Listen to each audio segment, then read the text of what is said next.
हम क्या चाहते जीत कर देंगे, बढ़ कर देंगे, हक हमारा, हुई मौत, हुई मौत।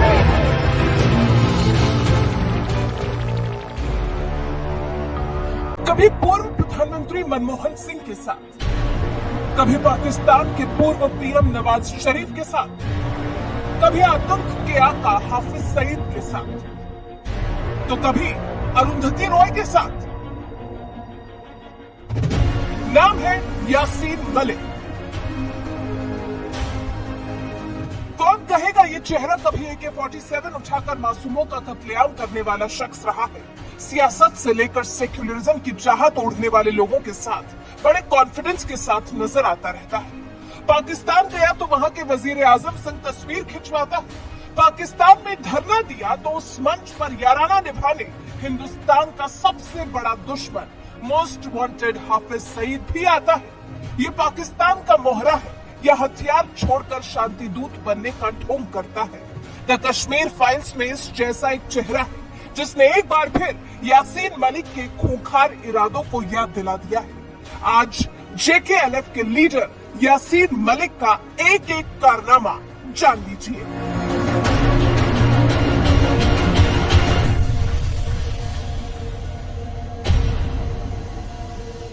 यासीन मलिक का जन्म 3 अप्रैल 1966 में श्रीनगर के मायसूमा में हुआ। यासीन मलिक के पिता एक सरकारी महकमे में बस ड्राइवर की नौकरी किया करते थे। मलिक के मुताबिक उसने सुरक्षा बलों की सड़कों पर की हिंसा को देखा। 1980 में सेना और टैक्सी चालकों के बीच के विवाद को करीब से देखने के बाद उसने विद्रोही बनने का फैसला कर लिया और ताल नाम की पार्टी का गठन किया। मलिक का संगठन ही था जो 1983 में शेरे कश्मीर स्टेडियम में वेस्ट इंडीज के साथ क्रिकेट मैच को बाधित करने के प्रयास में शामिल रहा। श्रीनगर में नेशनल कॉन्फ्रेंस की सभाओं में खलल डालना और मकबूल भट्ट की फांसी का विरोध करने का भी काम ताल संगठन ने किया। इन विवादों के बाद मलिक को 4 महीने की जेल हुई। सन 1986 में ताल पार्टी का नाम बदलकर इस्लामिक स्टूडेंट्स लीग यानी कि ISL कर दिया गया और मलिक इसका महासचिव बना। 1987 में विधानसभा चुनावों के लिए यासीन मलिक के नेतृत्व में Islamic student league Muslim United front MUF में शामिल हो गया। हालांकि मलिक के संगठन ने चुनाव नहीं लड़ा क्योंकि वो भारतीय संविधान को नहीं मानता था, लेकिन इसने श्रीनगर के सभी निर्वाचन क्षेत्रों में MUF के लिए चुनाव प्रचार किया। कहा जाता है कि इसी के बाद यासीन मलिक ने POK के आतंकवादी कैंप्स में ट्रेनिंग ली। साल 1988 में मलिक JKLF से जुड़ा। कहा जाता है कि आतंकवादी बनने के बाद मलिक ने सबसे पहले उस वक्त के गृह मंत्री मुफ्ती मोहम्मद सईद की बेटी रूबिया सईद को 8 दिसंबर 1989 के दिन घर से कुछ ही दूरी से किडनैप करवा दिया। गृह मंत्री की बेटी की रिहाई तब जाकर हो सकी जब 5 खूंखार आतंकवादी भारतीय जेलों से छोड़े गए। ये वही दौर था जब कश्मीर की धरती रक्त रंजित हो गई, आतंकवादियों के मंसूबे आसमान छूने लगे, धरती की जन्नत जहन्नुम बन गई। यासीन मलिक पर 25 जनवरी 1990 में भारतीय वायुसेना के जवानों पर आतंकी हमले करने का आरोप है। इसमें वायुसेना के स्क्वाड्रन लीडर रवि खन्ना सहित 4 लोगों की मौत हुई थी। मलिक पर पाकिस्तानी आतंकियों के साथ संबंध रखने के आरोप लगातार लगते रहे। 1990 में कश्मीरी पंडितों का कत्लेआम कर उन्हें कश्मीर से बेदखल करने के आरोप मलिक पर ही है। कहा जाता है कि बिट्टा कराटे ने यासीन मलिक के कहने पर ही 40 कश्मीरी हिंदुओं को मार डाला।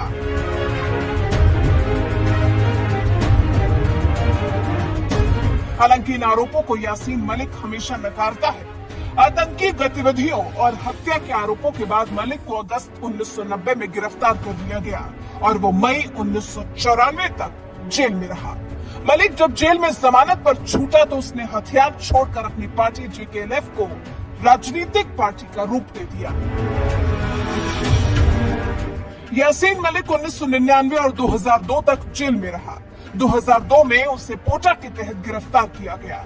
दिल की बीमारी से पीड़ित यासीन मलिक पिछले 35 साल से भारत विरोधी आंदोलन में सक्रिय है, शांति का ढोंग करता है। इसी ढोंग की एक तस्वीर साल 2006 में तब वायरल हुई जब वो उस वक्त के प्रधानमंत्री मनमोहन सिंह से मिलने प्रधानमंत्री आवास में आया। आज भी इन तस्वीरों पर कांग्रेस को जवाब देते नहीं बनता है।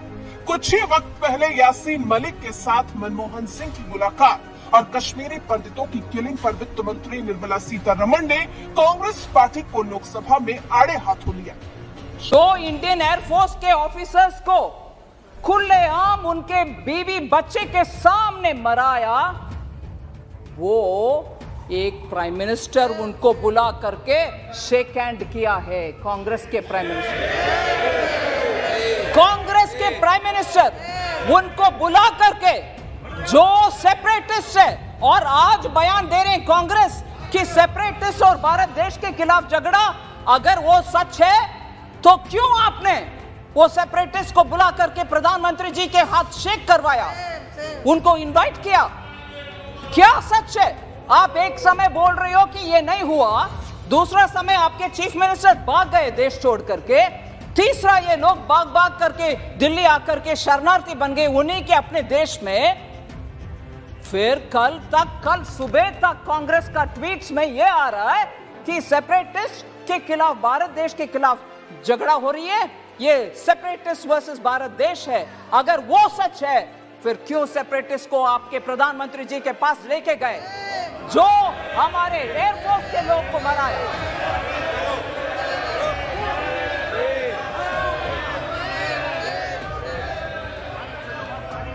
सर, मैं किसी का नाम नहीं ली, मगर प्रधानमंत्री जी के पास गए कि नहीं गए?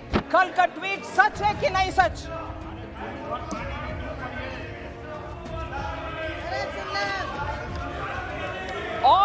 और सर, मैं ये भी बोलूं,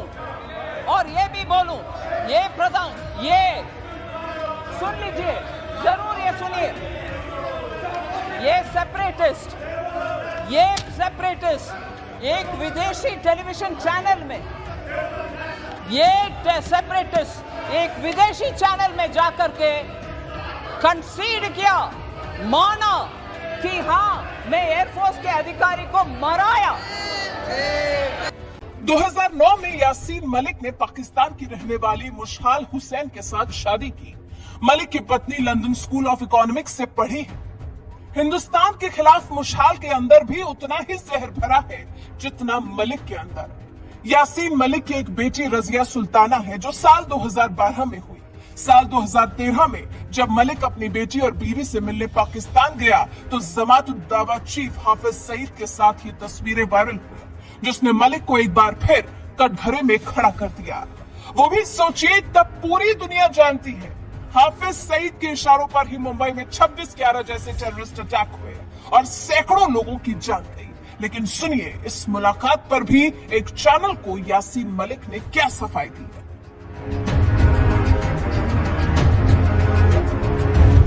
मेरी बेटी पैदा हुई थी, मैं पाकिस्तान गया था, यहाँ अफजल गुरु साहब को फांसी हो गई, तो मैंने पाकिस्तान के इस्लामाबाद में 48 घंटे की भूख हड़ताल की। भूख हड़ताल का क्या मतलब है? What is the concept of hunger strike? Hunger strike का एक ही मैसेज है कि आप एक विरोध जता रहे हैं अपने आप को तकलीफ देकर, ना कि किसी किस्म की वायलेंस करते हो, ना किसी को तकलीफ दे रहे हो। यही हंगर स्ट्राइक मैंने की पाकिस्तान की सरजमी पर। वहां पर सिविल सोसाइटी के लोग आए, वहां सियासी पार्टियों के लोग आए, वहां पर हाफिज सईद साहब भी आए। मैंने तो वहां पर किसी को भी नहीं बुलाया था, जितने भी लोग आए थे खुद आए थे। मलिक जैसे अलगाववादियों की असली शामत तब आई जब नरेंद्र मोदी सरकार सेंटर की सत्ता में आई। नरेंद्र मोदी की कश्मीर पॉलिसी ने शुरुआत से ही अपने तेवर दिखाने शुरू कर दिए। इन्हीं तेवरों को देखकर मलिक जैसे अलगाववादी बिलबिलाने लगे। 2014 के एक इंटरव्यू में सुनिए मलिक ने मोदी पर क्या कहा था। मैं यही कह रहा हूं कि आज यहाँ न नेहरू है न अटल बिहारी वाजपेयी, आज यहाँ नरेंद्र मोदी जी है। नरेंद्र मोदी जी को लगता है सख्त लाइन लेकर कश्मीर की तहरीक को खत्म कर सकते हैं। दुनिया की तारीख गवाह है, फौजी ताकत का इस्तेमाल करके किसी भी कौम को आज तक दबाया नहीं जा सकता, किसी भी तहरीक को खत्म नहीं किया जा सकता। इसलिए हमारे लिए भी इम्तिहान है जो मोदी जी यहाँ पर आए। इंशाअल्लाह हम भी दीवाने हैं, हम भी इम्तिहान में कामयाब होंगे। 2017 के बाद से ही Yasin Malik terror funding case में सजा काट रहा है। अगस्त 2019 में केंद्र की मोदी सरकार ने जम्मू कश्मीर से आर्टिकल 370 हटाने से पहले JKLF पर बैन लगा दिया था। मोदी के सख्त तेवरों का एहसास शायद यासीन मलिक जैसे लोगों को पहले ही हो चला था। इसलिए एक टीवी इंटरव्यू में मलिक ने कहा, देखिए नरेंद्र मोदी जी को मैं भी एक मैसेज देना चाहता हूं कि हम लोग भी दीवाने हैं। तुम अगर जुल्म करना चाहते हो तो जी भर के करो। मैं तो सिर्फ ये कहूंगा, इधर आज सितमगर तो हुनर आजमा, तुम तीर आजमाओ मैं जिगर आजमाऊंगा। हम हिंदुस्तान के लिए कभी बदुआ नहीं चाहेंगे। नरेंद्र मोदी के लिए फिर एक बात कहूंगा, ऐसा वातावरण बन रहा है जिसको फैज अहमद फैज ने 2 लाइनों से कहा है, निसार तेरी गलियों में वतन के जहां चली है रस्म की कोई सर उठा के न चले। जो कोई चाहने वाला तेरे नजर चुरा के चले, जिस्म और जान बचा के चले। मुझे लगता है नरेंद्र मोदी जी ऐसा माहौल बनाना चाहते हैं, लेकिन हार्ड लाइन लेकर वो किसी तहरीक को खत्म नहीं कर सकते। इस वक्त भी यासीन मलिक जेल में है। उस पर मार्च 2020 से टेररिस्ट एंड डिसर्प्टिव एक्टिविटीज एक्ट यानी कि टाडा के तहत केस चल रहा है। मलिक पर 25 जनवरी 1990 के दिन 40 इंडियन एयरफोर्स जवानों पर श्रीनगर के रावलपोरा में हमले का आरोप है। इस हमले में 4 एयरफोर्स के जवानों की मौत हुई। तो ये कहानी थी मलिक की, उसके दिए जख्मों की, जो द कश्मीर फाइल्स रिलीज होने के बाद जन जन की जुबान पर लौट आई है।